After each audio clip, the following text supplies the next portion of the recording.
nombre es Diego Andrés Acosta Rivera, estudiante de la Universidad de Magdalena, sede Magangué, cuarto semestre.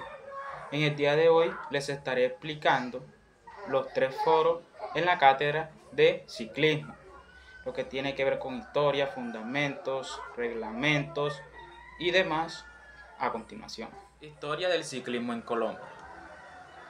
El ciclismo en Colombia comenzó a consolidarse a mediados del siglo XX, cuando las carreteras del país empezaron a unirse y permitió que surgieran largas competencias.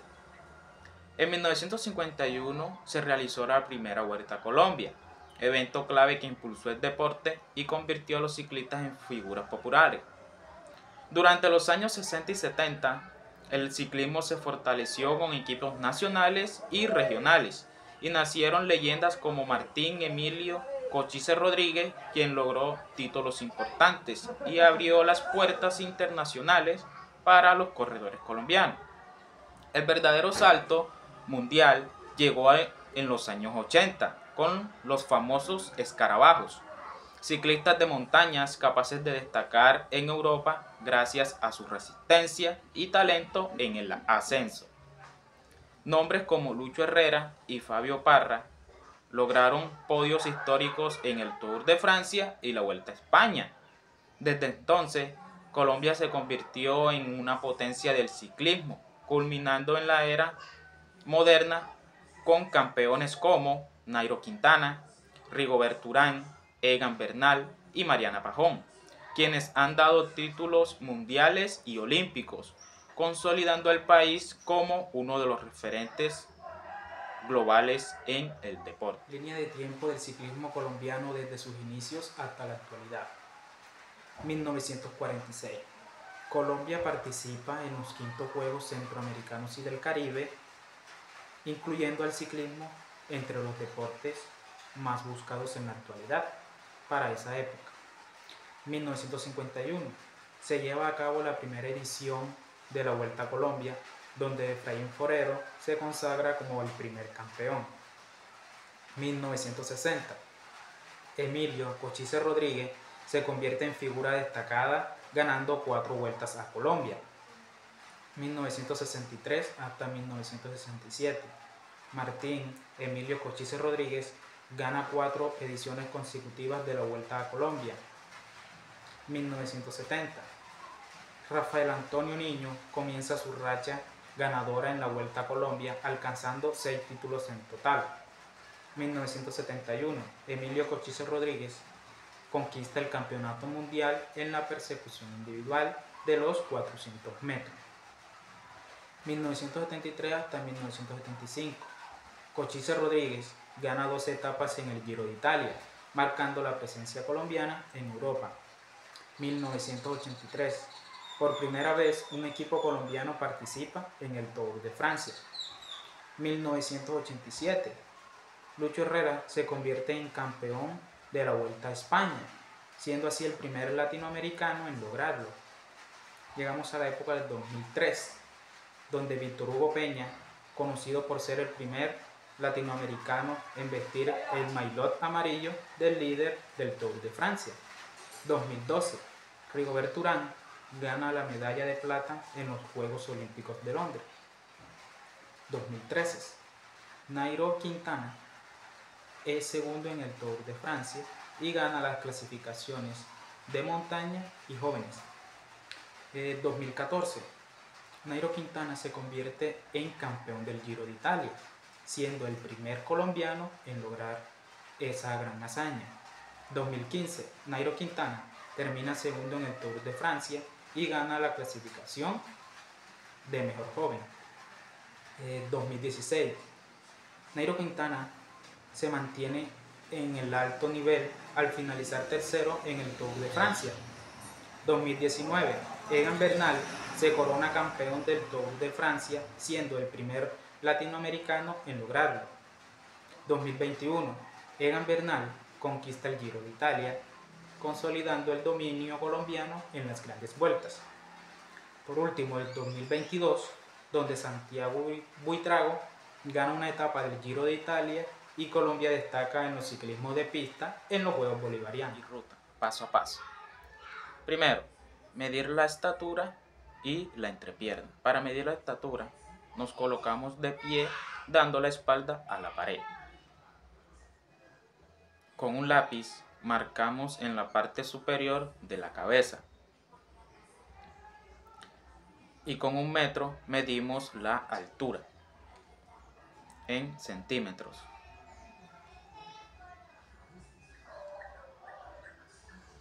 Para la medida de entrepiernas nos ponemos de pie descalzos. Nos apoyamos de pie en el suelo. Colocamos un libro firme entre las piernas para simular el sillín. Desde ahí medimos desde el piso hasta la parte superior del libro o en la marca que queda en la pared. Y ese es el valor de nuestra entrepierna para realizar los datos de MTB y ruta. La talla correcta de una bicicleta, sea MTB, ruta o BMX, usamos medidas de nuestro cuerpo y algunos cálculos muy sencillos. Ahora te voy a mostrar de manera clara cómo obtener cada medida y cómo interpretar los resultados. Al realizar el anterior procedimiento tenemos los siguientes datos. Estatura, 1.66 metros. Y la medida de entrepierna, 75 centímetros. Ahora podemos hacer el cálculo. Primero hacemos el cálculo para MTB o de montaña. Y que antes de hacer el cálculo es importante recordar que en MTB la talla se expresa en pulgadas. Para obtenerla usamos una fórmula simple. Fórmula: medida de entrepierna por 0.21, lo que es igual a la talla en pulgadas. Aplicamos el ejemplo anterior, reemplazando en la fórmula. Medida de entrepierna 75 centímetros por 0.21.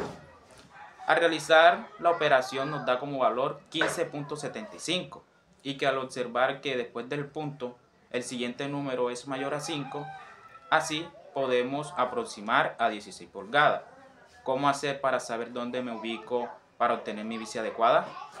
Bueno, existen muchas tablas que nos ayudan con eso, como podemos observar a continuación.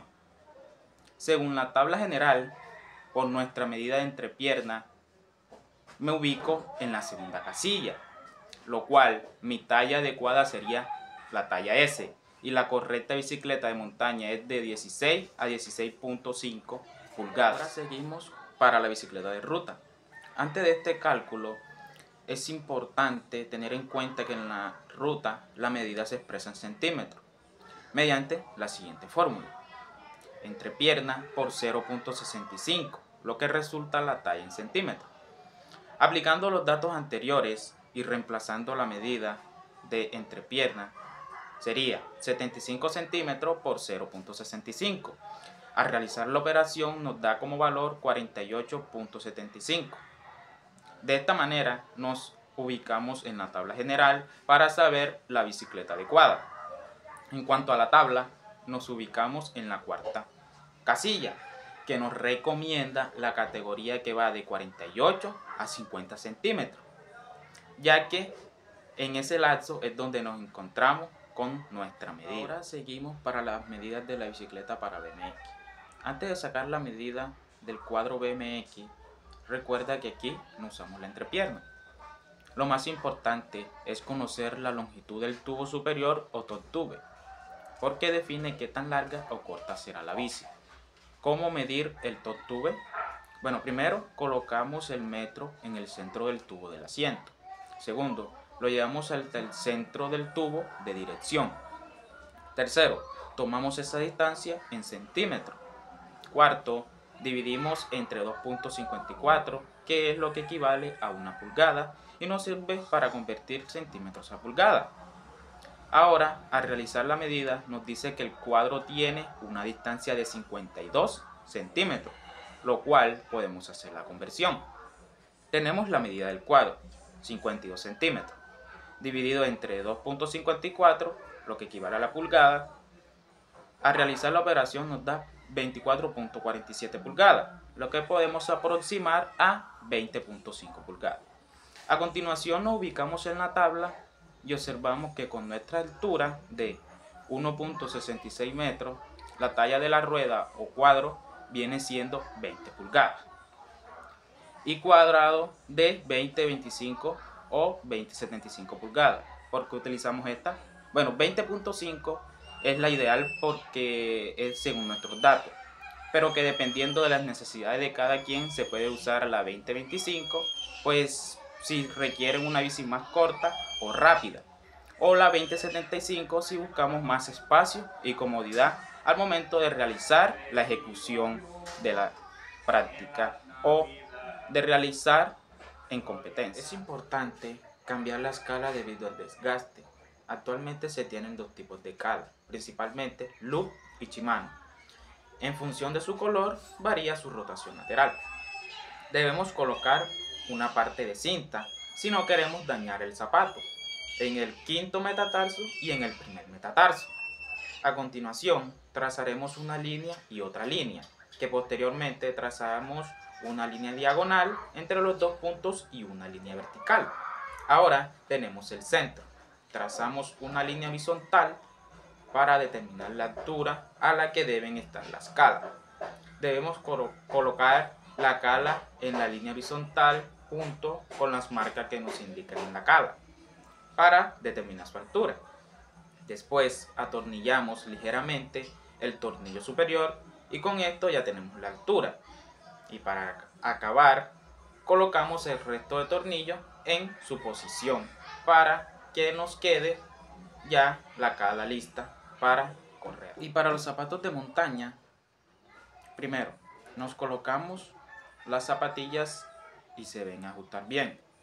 Segundo, colocamos cinta sobre la zona donde están el primer y quinto metatarso. Estando de pie, marcamos sobre la cinta los puntos exactos de ambos metatarsos. Cuarto, nos quitamos las zapatillas. Quinto, se deben unir esos dos puntos desde la suela utilizando un hilo para encontrar el centro. Quinto, hacer una pequeña marca en ese centro. Sexto, colocamos que la cala quede alineada con ese punto. Séptimo, se centra bien para una mejor ejecución. Y por último, se debe apretar los tornillos para fijarla en su posición correcta. Para graduar la altura del sillín, usando mis medidas. Para graduar la altura del sillín, voy a usar mi medida de entrepierna, que es de 75 centímetros, como ya se explicó al comienzo del video. La fórmula más utilizada es multiplicar la entrepierna por 0.88, que eso nos da el valor de la altura en centímetros. Resolviendo tenemos 75 centímetros por 0.88, eso es igual a 66 centímetros. Esa debe ser la altura ideal desde el centro del peladier hasta la parte superior del sillín. Para realizar el paso a paso, primero, coloco la bicicleta recta y mido desde el centro del eje del pedal hasta arriba del sillín. Paso 2. Ajusto esa altura hasta dejarla en 66 centímetros, que es mi medida ideal. Como se observa que ya está en 66 centímetros. Paso número 3. Me subo a la bicicleta y pedaleo suave. Para observar, la pierna debe quedar casi completamente estirada, pero sin bloquear la rodilla. Paso número 4. Compruebo que no haya balanceo de caderas. Si se observa que se mueven, es porque está muy alta. Y si la rodilla queda muy doblada, es porque está baja. Y necesito ajustar. Por último, el paso 5. Aprieto los tornillos para dejar la altura fija, siempre y cuando sea necesario. hallar el retroceso del sillín, siguiendo con mis medidas. Para ajustar el retroceso del sillín, uso la técnica del nivel de plomada. Paso 1. Coloco la bici apoyándome en una pared, con zapatos bien ajustados, simulando las zapatillas, y dejar la biela delantera completamente horizontal. Paso número 2. Ya sentado, coloco los pedales en posición para poder tomar la medida correcta. Paso número 3. Con una cabeza de cargador atada a una cuerda que va a hacer las veces de plomada, la dejo caer en línea recta, línea desde la rodilla justo debajo de la rótula. Paso número 4, perdón. Esa línea debe caer exactamente sobre el eje del pedal. Paso número 5. Si la plomada cae atrás del pedal, como se observa, debo mover el sillín hacia adelante. Eso ajustará la medida correcta para que la plomada quede bien alineada. Si cae delante del pedal, como se observa, necesito moverlo hacia atrás para poder nivelar la plomada. Y por último, miro si está bien ajustada y ya estaría lista para salir. Para saber ajustar el manubrio y potencia adecuada, hacemos lo siguiente. Primero voy a medir 3 cosas importantes de mi bicicleta para saber si estoy bien ajustado. Comenzamos con la altura del manubrio, después seguimos con la altura del sillín, mi alcance de brazo y por último la distancia entre el sillín y el manubrio. Primero, altura del manubrio y del sillín. Primero mido desde el piso hasta el punto más alto del sillín. Luego hago lo mismo con el manubrio. Después de medir, obtuve lo siguiente: manubrio 98 centímetros, sillín 96 centímetros. Esto significa que el manubrio está a 2 centímetros más alto que el sillín, lo que resulta y quiere decir que mi postura es cómoda y relajada, ideal para no forzar la espalda. Segundo, alcance del brazo. Debo medir la distancia que hay desde mi hombro hasta mi dedo medio. Esto me da 58 centímetros de alcance. Esto quiere decir que es un alcance corto y que no debo usar potencias largas. Con brazos cortos, una potencia larga me obliga a estirarme mucho más. Para mi medida, lo ideal es una potencia que vaya desde 60 a 60 milímetros. Tercero, distancia entre el sillín y el manubrio.